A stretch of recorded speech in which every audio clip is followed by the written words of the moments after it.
Thom Hartmann here on the best of the rest of economic and labor news. You need to know this. It's official. The Republican effort to demonize the poor is costing American taxpayers a fortune.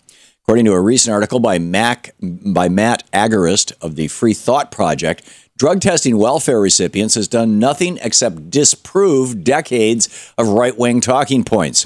For years, we've heard about lazy welfare recipients sitting at home and smoking dope all day. But the data shows that those people simply don't exist. Numerous states have enacted policies that force welfare recipients to take drug tests in order to receive their benefits. However, data from Arizona, Kansas, Mississippi, Oklahoma, and other states shows that poor people actually use drugs far less frequently and in a smaller volume than average Americans. While the national drug use rate is on average 9.4%, fewer than 1% of welfare recipients tested positive for drug use. And that means that the other 99% of drug tests were paid for by you and me, by taxpayers, simply so that Republicans could make life miserable for the poor. For example, the latest state to enact this despicable policy was Tennessee. They found a grand total of 55 drug users out of the 30,000 tests that the state administered. And that's not far from the numbers seen in the other states where welfare recipients are being treated like criminals. These policies are not about saving taxpayer money or identifying those who cheat the system. They are simply Republican tactics to keep Americans focused on those evil poor people instead of the billionaires who have rigged the system for themselves. And Republicans are perfectly willing to waste a ton of taxpayer money to make sure they can keep the welfare queen myth alive. In state after state, these policies have cost us a fortune, and they've made too many Americans feel like being poor is a crime. Testing welfare recipients for drug use is simply un-American. And we can't let Republicans keep us from focusing on real problems like the billionaires who have broken our system and stolen our money. This Thanksgiving, workers at one more company will be allowed to stay home with their families. In the past few years, more and more retailers kept their doors open on the holiday to try and lure in early Black Friday shoppers, but their plan has backfired. Not only did their sales remain about the same from prior years, they also faced severe public backlash for demanding that their workers give up Thanksgiving with their families. That may be why the video game retailer GameStop has already announced that their stores will be closed this Thanksgiving so that their workers can stay home and celebrate the holidays with their families. GameStop's executive vice president said, quote, "We know this is in stark contrast to what many other retailers are doing, but we are taking a stance to protect family time during this important holiday." Unfortunately, workers at other retail chains may not be so lucky. 12 major retailers forced employees to work the holiday last year, and it's likely that at least some of them will repeat the practice again in 2015.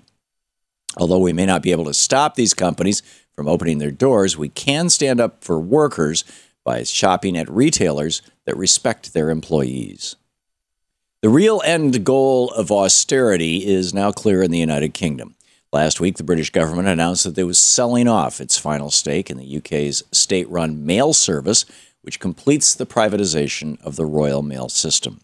Newly elected Labour leader Jeremy Corbyn stood with mail workers who were trying to save the system. Just 1 week before the government's announcement, Corbyn said, "Keep it public, keep it safe, keep it ours." Unfortunately, his effort was not enough to save the mail service, but it should serve as an important warning for those of us who don't want to see the same thing happen here in the United States. The same type of austerity measures that have wreaked havoc on the working people of Europe have been enacted here, and Republican lawmakers would love to privatize our post office. It may be too late for workers to save the Royal Mail Service, but we can fight for the United States Post Office. Our courts are standing up for the homeless. For the third time in recent months, a federal court has struck down a city's ban on panhandling as unconstitutional.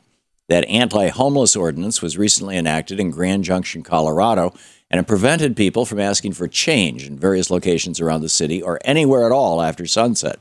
The city claimed that the measure was an effort to combat aggressive panhandling, but Judge Christine Arguello ruled that the law was so broad that it violated the First Amendment's free speech protections. Her ruling echoed recent decisions in Portland, Maine, and Springfield, Illinois. Those towns also passed laws to ban or limit panhandling, just like other cities have enacted measures to ban sleeping in public or laying on a bench or sidewalk. Rather than doing something to help the homeless, these towns have decided to try and make it a crime to sleep on the street. Thankfully, our courts are fixing part of this problem by striking down these discriminatory laws, but we must do more to help those who wind up living on the street.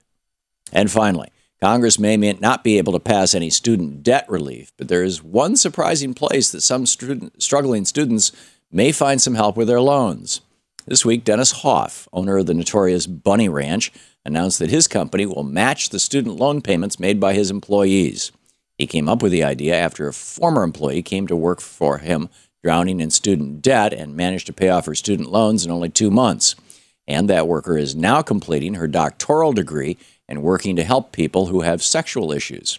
Although it's admirable that Mr. Hoff is offering to help his workers pay off their loans, the point of this story is not to encourage this type of work. No one should have to become a sex worker to dig themselves out of student debt. And that's the way it is for the week of October 19th, 2015. I'm Thom Hartmann on the Economic and Labor News.